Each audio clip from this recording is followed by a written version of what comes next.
Vamos a ver capítulo 2, empezando del versículo 1 al 12.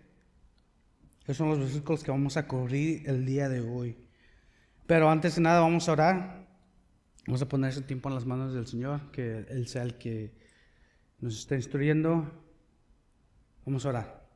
Señor, otra vez te damos gracias por este día. Te damos gracias por tu Espíritu Santo. De que nos has equipado, y nos has dado el poder para vivir esta vida de santidad, para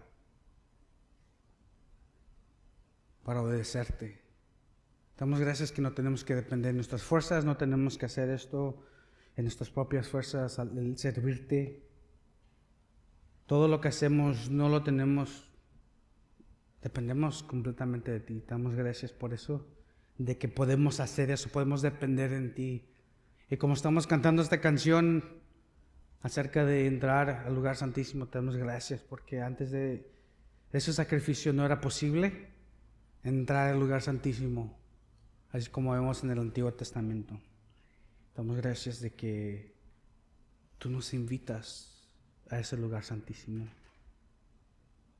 Señor, ayúdanos, y queremos seguir dependiendo de ti, queremos seguir siendo hijos obedientes que dependen de ti en todo, no solamente en ciertas cosas, pero en todo. Eso es lo que me ha estado mostrando recientemente, Señor, es depender de ti en todo. De las finanzas, el servirte, Señor, el trabajo, todo, el matrimonio, todo, depender en ti. Y ayúdanos, Señor, a hacer eso. Esta tarde, Señor, te pido que seas tú, que habla atrás de mí, que me hagas a un lado y seas tú, Señor. Úsame. Soy tu siervo y eso es todo, Señor. No tengo nada más que ofrecerte, solamente mi servicio. Damos gracias otra vez en nombre de Jesús. Amén. Entonces vamos a comenzar otra vez, como había dicho, el capítulo 2. Y vamos a leer los primeros 12 versículos y vamos a empezar a desmenuzar. Dice: al tercer día se celebró una boda en Caná de Galilea, y estaba ahí la madre de Jesús. El 2. Y también Jesús fue invitado con sus discípulos a la boda. El 3. Cuando se acabó el vino, la madre de Jesús le dijo: no tienen vino. 4. Y Jesús le dijo: mujer,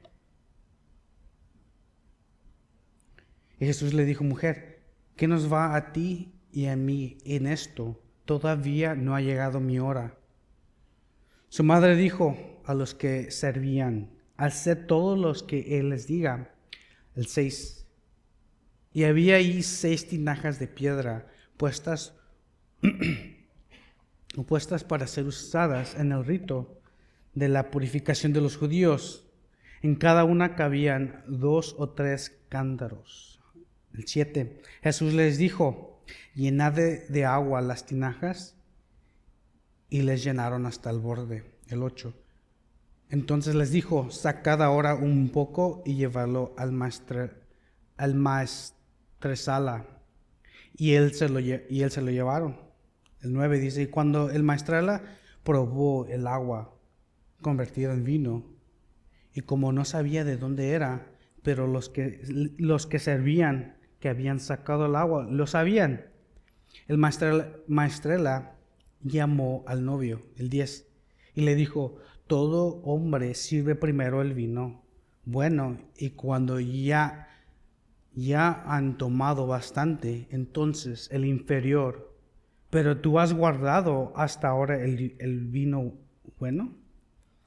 El 11. Este principio de sus señales hizo Jesús en Caná de Galilea, y manifestó su gloria, y sus discípulos creyeron en él. El 12.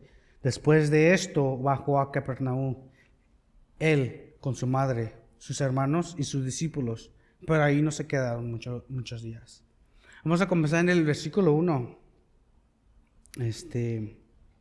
que dice: al tercer día se celebró una boda en Caná, y estaba ahí la madre de Jesús y también Jesús. Y el 2 dice, y Jesús fue invitado con sus discípulos a la boda. Y aquí vamos a ver a Jesús de una manera más personal, de una manera más íntima. Lo vemos con su familia, lo vemos con su mamá y sus nuevos discípulos. Y aquí podemos ver la importancia del compañerismo, ¿verdad? Podemos ver que Jesús pasó tiempo con sus discípulos y a lo mejor estaban discutiendo acerca del ministerio. Me imagino que los discípulos le hacían muchas preguntas, estaban hablando, pero lo vemos, está con su familia, no está haciendo mucho, está relajado, está relajado básicamente, está disfrutando este tiempo en una boda con su familia y con sus discípulos. Y qué bendición, ¿verdad? Que cuando invitas a Jesús a tu boda, cuando Él es parte de, es mucho más, lo puedes disfrutar aún más. Y vemos la importancia del compañerismo, como vemos aquí en Juan 17:23, y esta es la meta. Dice, yo en ellos y tú en mí, para que sean perfeccionados en unidad, para que el mundo sepa que tú me enviaste y que los amaste tal como me has amado a mí. La unidad entre creyentes. Hay una unidad única y una unidad especial que hay entre los hijos de Dios. Y eso es de que Jesús nos une. Hay unidad en Jesús cuando somos creyentes. Un perfecto ejemplo es nosotros, mi familia y yo. Que venimos venimos de California y no teníamos familia aquí. Un perfecto ejemplo de nosotros, de que no teníamos familia y llegamos aquí. Llegamos aquí sin familia, encontramos esta iglesia, Dios nos empezó a unir con los creyentes y ahora yo me siento en casa, esta es mi casa, esta es mi familia, yo así me siento, es mi familia, son mis hermanos, mis hermanas, yo sé, y lo que nos une otra vez es Cristo, es lo que Dios ha hecho por nosotros. Y eso cada uno de nosotros que estamos en esta iglesia, en esta congregación, podemos ver eso y podemos identificarnos en uno al otro de que Jesús nos ha salvado a través de su sacrificio. Pero también vemos que Jesús no es aburrido. A Él le gusta tener un buen tiempo, le gusta divertirse y hay que divertirnos. Como cristianos se nos ha dado la libertad de poder hacer eso. Y yo tengo esa imagen de cuando nosotros los cristianos, sus hijos, nos divertimos. Cuando pasamos tiempo en coinonía, me siento que trae una sonrisa al Señor. Es lo que yo me puedo imaginar, ¿verdad? Pero de una manera sana. Claro, no, sabemos que está en una boda, sabemos que sirvieron vino, pero no vemos que están abusando del alcohol.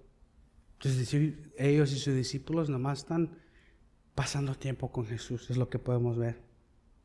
Entonces otra vez vemos a Jesús con su familia y con sus discípulos, pero algo que me llama la atención, algo que noté, es de que José, su padre, el padre terrenal de Jesús, no está presente, no es mencionado.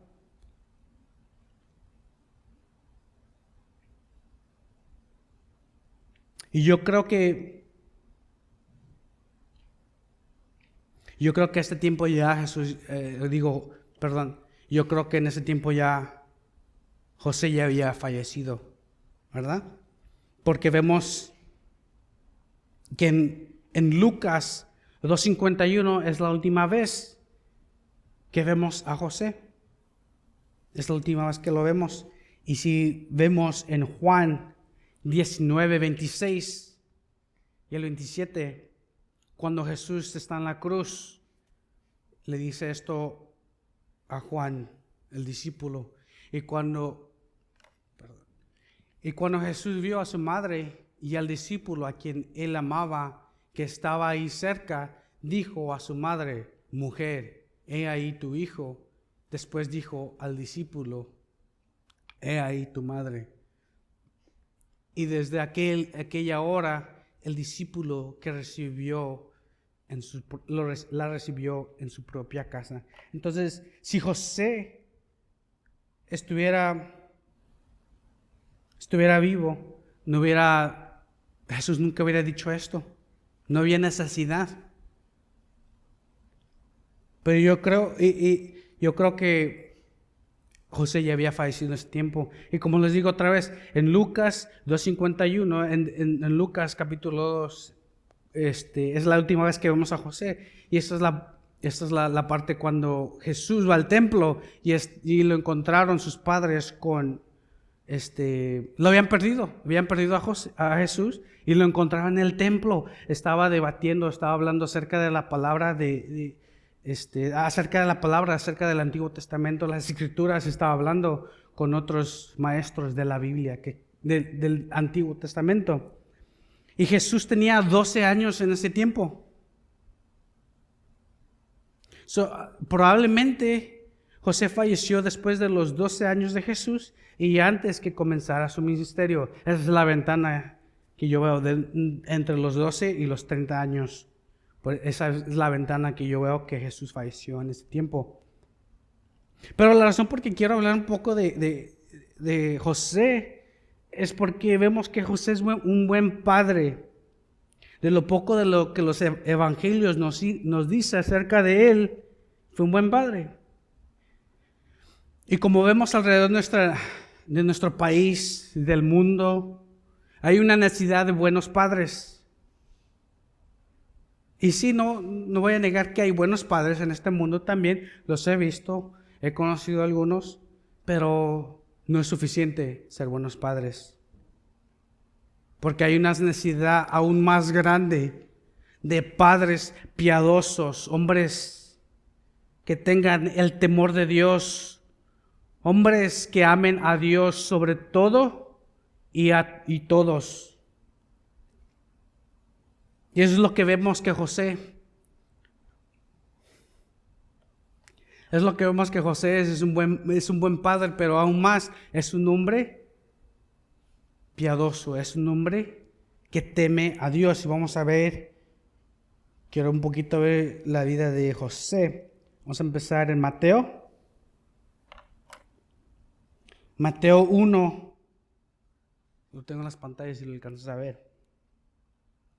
Dice: y José, su marido, siendo un hombre justo y no quería difamarla, quiso abandonarla en secreto. Pero mientras pensaba en esto, he aquí que se le apareció en sueños un ángel del Señor diciendo: José, hijo de David, no temas a recibir María tu mujer, porque lo que se ha engenerado en ella es del Espíritu Santo.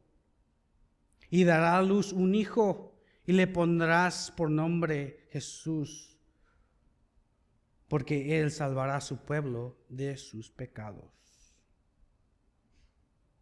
Y aquí vemos también otro punto es de que Dios puso un orden, ¿verdad? Vemos el orden que vez tras vez vemos en el Antiguo Testamento, en el Nuevo Testamento, el orden de que el hombre es la cabeza.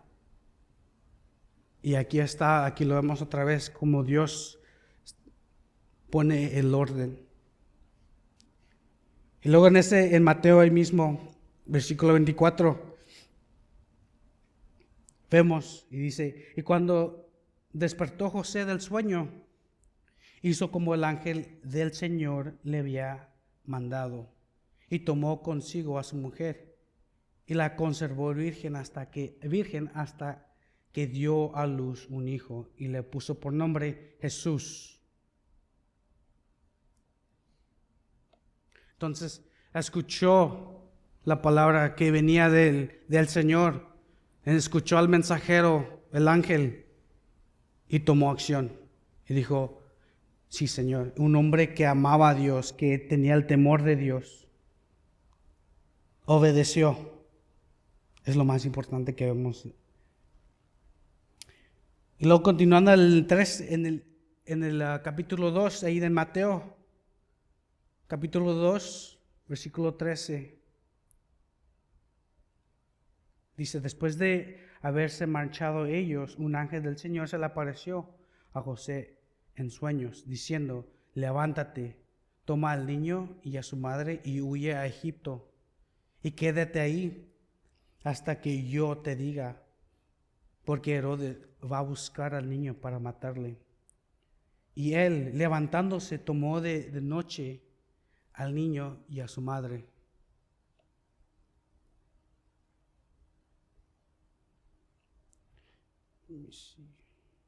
Y se trasladó a Egipto. Y estuvo allá hasta la muerte de Herodes, para que se cumpliera lo que el Señor habló por medio del profeta, diciendo, de Egipto llamé a mi hijo. Y luego si continuamos en el versículo 19, dice, pero cuando murió Herodes, he aquí un ángel del Señor se apareció en sueños a José en Egipto, diciendo, levántate, toma al niño y a su madre y vete a la tierra de Israel, porque los que atentaban contra la vida del niño han muerto. Y él, levantándose, tomó al niño y a su madre y vino a la tierra de Israel. El 22. Pero cuando oyó que Arquelao reinaba sobre Judea en lugar de su padre Herodes, tuvo miedo de ir allá, y advertido por Dios en sueños, partió para la región de Galilea. Y el 23. Y llegó y habitó en una ciudad llamada Nazaret, para que se cumpliera lo que fue dicho por medio de los profetas, será llamado Nazareno. Otra vez podemos ver José, un buen padre, amaba a Dios, fue instruido en las Escrituras y obedeció lo que el Señor le tenía que decir. Y eso es lo que hace falta en nuestro mundo y en nuestro país, hombres que amen a Dios. Porque otra vez, ser buenos padres no es suficiente, ¿verdad? Porque como dice el Señor, si tú siendo un buen padre, dice, si tú que eres malo, dice, si tú que eres malo, tú quieres cosas buenas para tu hijo, cuánto más tu Padre Celestial. Entonces, no es suficiente lo que quiero decir, ser un buen padre. El estándar es un hombre que ame a Dios y tema a Dios, que ame a Dios sobre todos y todo. Vamos a continuar el versículo 3 y el 4, vamos a ver estos. Cuando se acabó el vino, la madre de Jesús le dijo, no tenían vino. Y Jesús le dijo, mujer, ¿qué nos va a ti y a mí en esto? Todavía no ha llegado mi hora. Aquí podemos ver que la relación de Jesús y su madre ya cambió. Jesús entendía la misión que el Padre le había dado, el Padre Celestial le había dado a Jesús. Y como toda relación de madre e hija, esa relación tiene que madurar. Y yo puedo testificar un poquito de eso, yo puedo hablar un poquito de mi experiencia, porque yo me acuerdo cuando yo era pequeño, cuando era niño, yo le tenía un miedo a mi madre. porque siempre me andaba pegando porque era bien tremendo, ¿verdad? Entonces yo le tenía un temor a ella, pero cuando fui creciendo, fue madurando, mi mentalidad empezó a crecer, empecé a entender las cosas, empecé a entender la vida un poquito más. Ya no le tenía temor a mi madre, más bien ya era un respeto, ¿verdad? Es algo similar. No puede continuar la relación igual de madre a hijo, ya que el hijo va creciendo. Tiene que madurar esta relación. Y es lo que vemos aquí. Ya no era una relación de madre a un niño. Jesús ya era adulto y tenía que seguir la voluntad del Padre. Y ya no se podía quedar en casa. Jesús tenía que salir. Tenía que salir a hacer su ministerio. Tenía que comenzar la obra redentora que tenía el Padre para toda la humanidad. Pero como vemos otra vez, todo en orden. Todo en orden. Entonces, como digo, ya la relación ya había cambiado. Ya no era tanta autoridad que tenía María sobre su hijo. Jesús tenía su misión. Pero algo que vemos es de que Jesús se lo hizo saber de una manera respetuosa.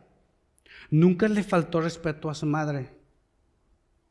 Y no sabemos por qué María trajo este problema a Jesús. A lo mejor era difícil dejar ir a Jesús. Se encariñó, pues obvio, pues, ¿verdad? Te encariñas con tus hijos, pues entiende. Ejemplo a seguir es lo que encontramos en Jesús. Y no vamos a encontrar otro ejemplo mejor que el de Jesús. Él amaba a su madre, creo que no hay duda de eso. Dependiendo de la edad de que Jesús tenía cuando José falleció, María fue madre soltera. Sabemos que Jesús fue un carpintero, lo aprendió de su padre terrenal José. Sabía cómo trabajar con sus manos. Jesús no era perezoso. Y como hombre se nos ha llamado a trabajar. Y acordarnos también hay que acordarnos de que Jesús tenía hermanos. Y Jesús era el hermano mayor. Él apoyó a su familia. No puedo imaginarme que Jesús, viendo la necesidad, no apoyó a su familia. Yo creo que a lo mejor por eso, yo pienso que por eso Jesús no empezó su ministerio hasta los 30 años, porque se tuvo que quedar a apoyar a su familia, ¿verdad? Porque dependiendo, no sabemos la edad que tenía cuando José falleció, pero la ventana es de 12 otra vez, de 12 a 30 años. Entonces otra vez, María tenía que apoyar a su familia y es lo que Jesús hizo. Miró y dijo, soy el hombre de la casa ahora, me pongo los pantalones, vamos a trabajar. Y digo esto porque vemos que después él mismo, hablando de Jesús, confronta a los fariseos acerca de este tema de los padres. Eso lo vemos en Mateo otra vez. Vamos a ver Mateo 15, versículos 3 al 9. Y respondió él, les dijo, ¿por qué también vosotros quebrantéis el mandamiento de Dios a causa de vuestra tradición? El 4 dice, porque Dios dijo, honra a tu padre y a tu madre. Quien hable mal de su padre o de su madre, que muera. El 5, pero vosotros decís, cualquiera que diga a su padre y a su madre, es ofrenda a Dios todo lo mío con que pudiese ser ayudado. Y luego el 6, no necesitará más honrar a su padre y a su madre, y así invalidéis la palabra de Dios por causa de vuestra tradición. El 7 les dice: hipócritas, bien profetizó Isaías de vosotros cuando dijo: este pueblo con los labios me honra, pero su corazón está muy lejos de mí.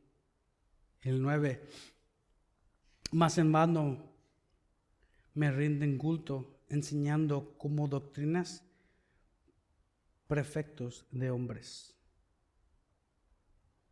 Los fariseos encontraron una escapatoria.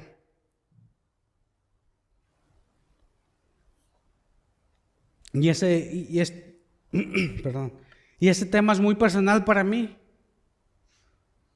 Y no quiero pasar mucho tiempo en esto, pero es algo muy personal para mí porque yo tengo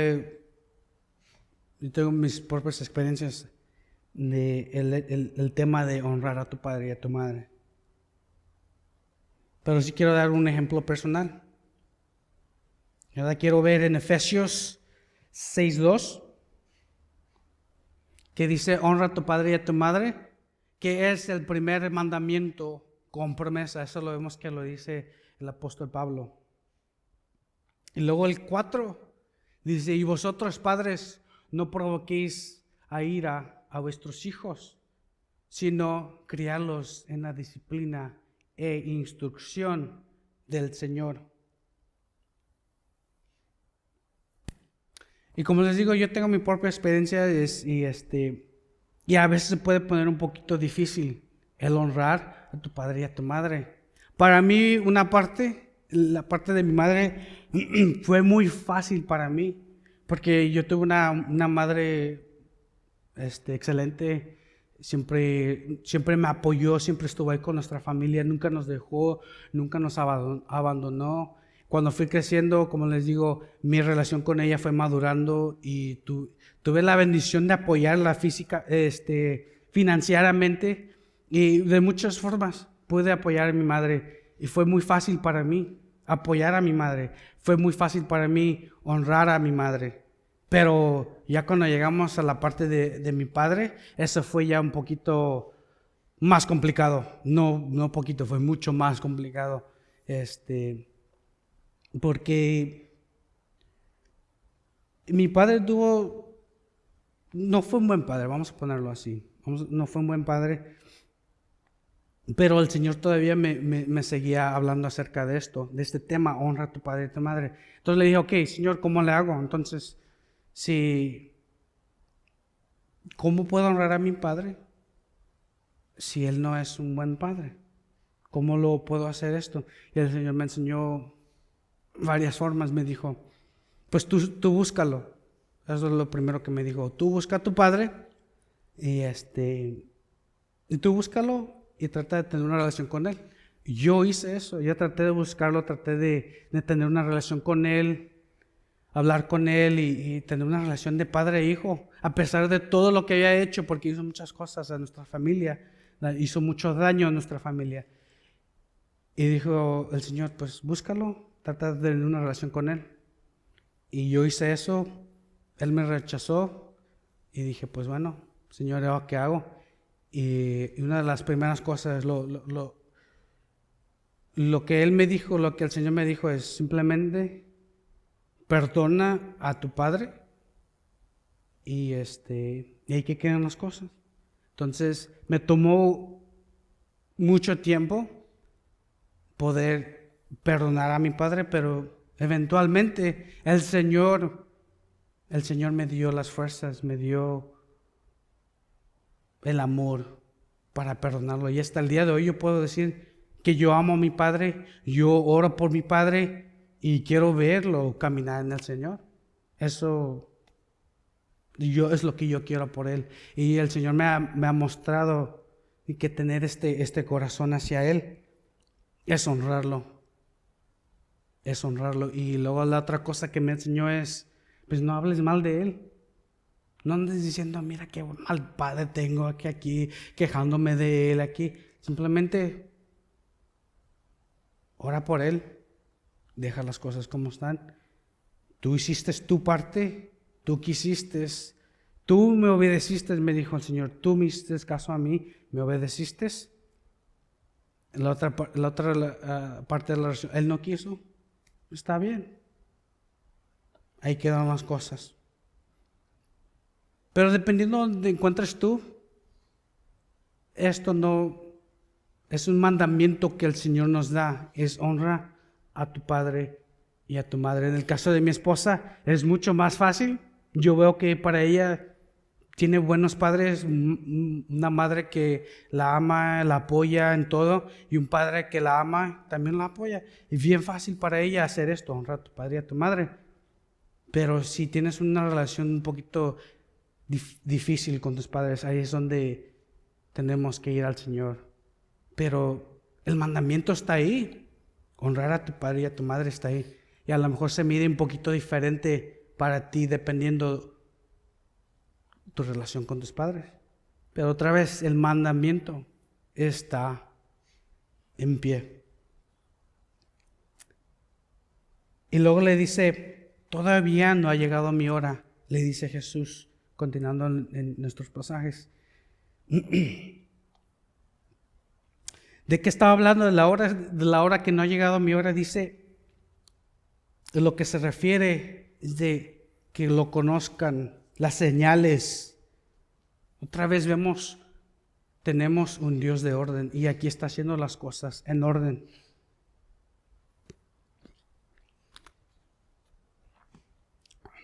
Y la razón es porque las señales, dice en Juan 17, hemos visto este versículo varias veces, que dice, estas cosas habló Jesús y alzando los ojos al cielo dijo, Padre, la hora ha llegado, glorifica a tu Hijo para que el Hijo te glorifique a ti. Esto está hablando, eso es lo que significa, es la hora,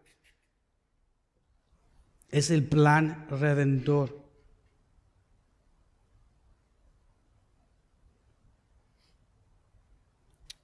Vamos a continuar el versículo 5, que dice, su madre dijo a los que servían, hace todo lo que Él os diga.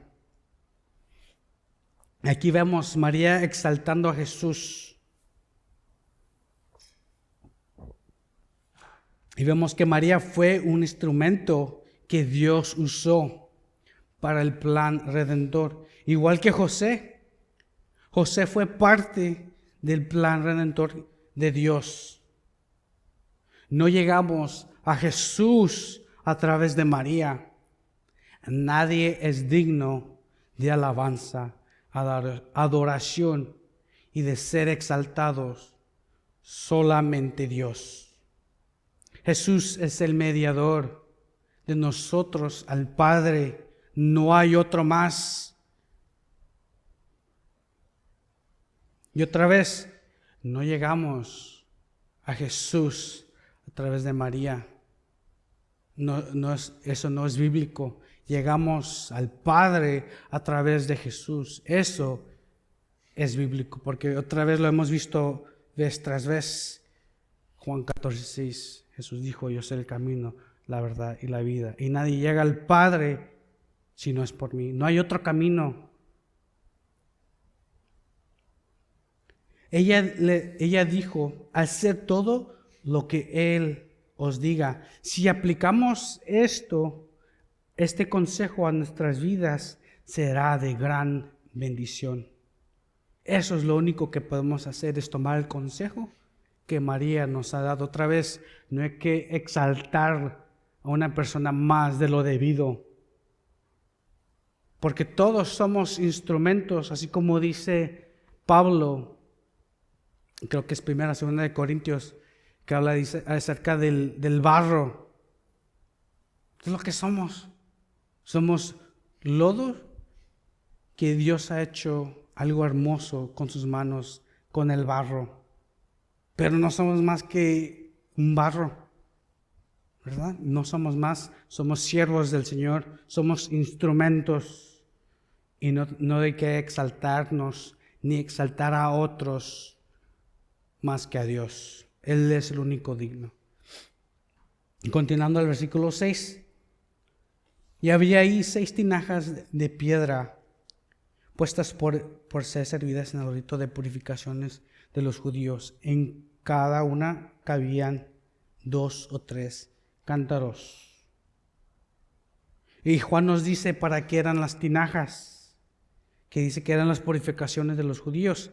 Algo muy común era lavarse las manos antes de comer y después de comer. Pero es algo diferente, es un poquito más exagerado, hablando de los judíos, cómo se lavaban las manos. Era todo, como dice Juan, todo un rito. Se lavaban las manos de una manera específicamente, no se podían secar las manos. Era un rito lo que hacían. Entonces, era muy común. Y toma sentido que hubiera tanta agua en una boda. Eran como 120 galones de agua en cada tinaja. Y otra vez, tanta agua para una boda toma sentido. Y continuando el versículo 7, Jesús les dijo: llenad de agua las tinajas, y las llenaron hasta el borde.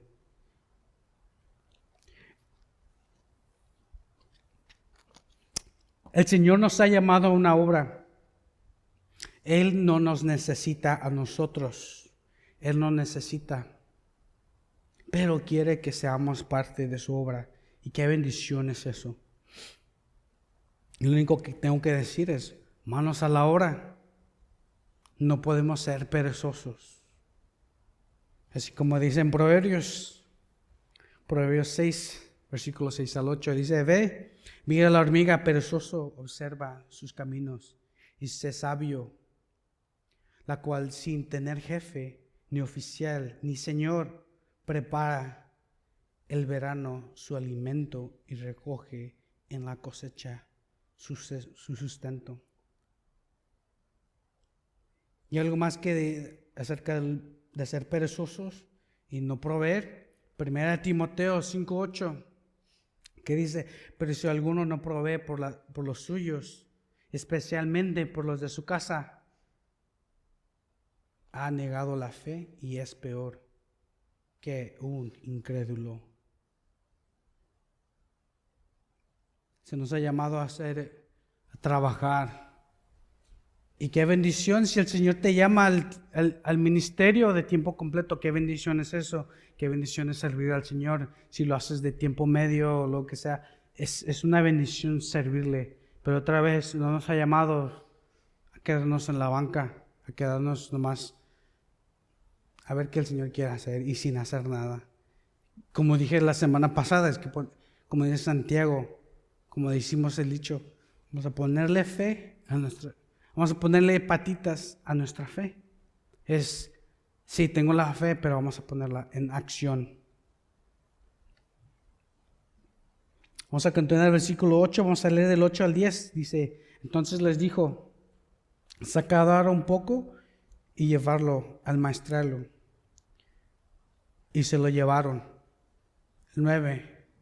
Cuando el maestresala probó el agua convertido en agua, y como no sabía de dónde era, pero los que servían, que habían sacado el agua, lo sabían. El maestrela llamó al novio. El 10 dice: y le dijo: todo hombre sirve primero el vino bueno, y cuando ya han tomado bastante, entonces el inferior, pero tú has guardado hasta ahora el vino bueno.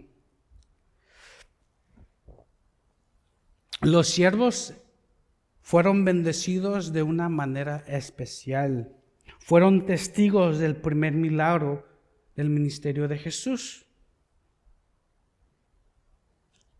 Como siervo, ellos no hicieron el milagro. Toda la gloria tiene siempre que ser a Dios. Tú haz la obra que Dios tiene para ti. Tu parte es obedecer. Tu parte es obedecer, porque muchas veces, yo lo he visto y también lo he visto en iglesias, cuando el pastor, los líderes quieren reemplazar al Espíritu Santo, ¿verdad? Y eso es antibíblico, porque el único que es digno de ser alabado, el único que puede mandar, vamos a ponerlo así, es Dios, el Espíritu Santo. Pero cuando el hombre quiere hacer la obra, cuando el hombre quiere traer convicción a los corazones de él mismo, entonces es donde nos encontramos otra vez en problemas. Y muchas veces no vas a ver el fruto de tu obra, pero el Señor todavía te ha llamado a hacer la obra, te ha llamado a manos a la obra. Y muchas veces no vas a ver el fruto de tu obra. Y tengo una historia me acuerdo cuando estaba en el colegio bíblico. Me acuerdo que una muchacha que estaba en el instituto bíblico tenía una planta que ella misma plantó, un arbolito, creo, era un árbol, sí.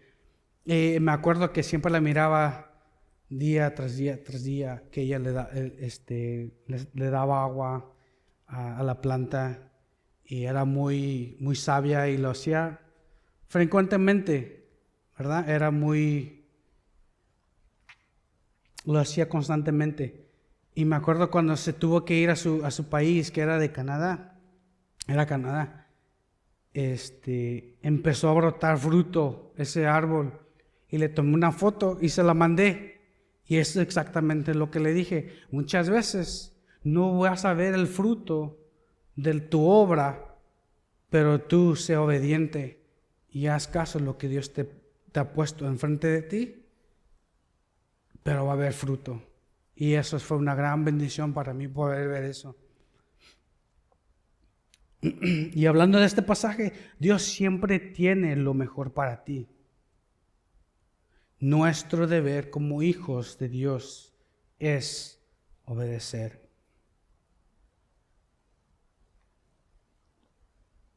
Vamos a continuar el versículo 11. Dice, este principio de sus señales hizo Jesús en Caná de Galilea y manifestó su gloria, y sus discípulos creyeron en él. Juan menciona 7 señales en su evangelio. 7 señales que Jesús hizo que Juan menciona. Esta es la primera. Y los discípulos ya habían creído en él, ya habían creído en Jesús. Y por esta señal, su fe, la fe de los discípulos, aumentó. Esta es parte de madurar como hijos de Dios. Cuando Dios responde a tus oraciones, cuando te hace pasar por el fuego, y cuando Él es fiel en la tormenta, tu fe aumenta. Y es bueno acordarnos lo que Dios ha hecho en nuestras vidas, porque Dios es fiel. Y eso es lo que vemos aquí. Estos discípulos ya habían creído en Él, hicieron la decisión: voy a seguir a Jesús. Y con estas señales, con estos milagros que ellos empezaron a ver, su fe en Jesús siguió aumentando.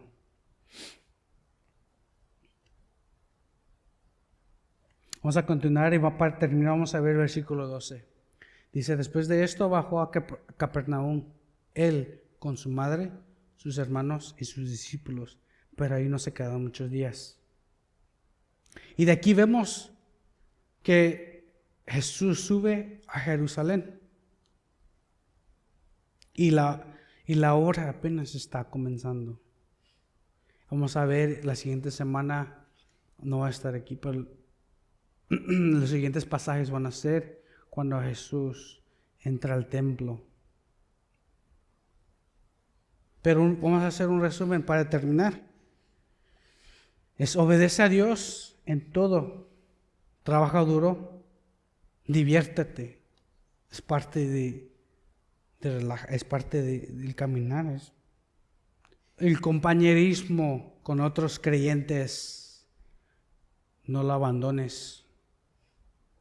Y como dice Hebreos, los ojos puestos en Jesús, siempre enfocados en Jesús.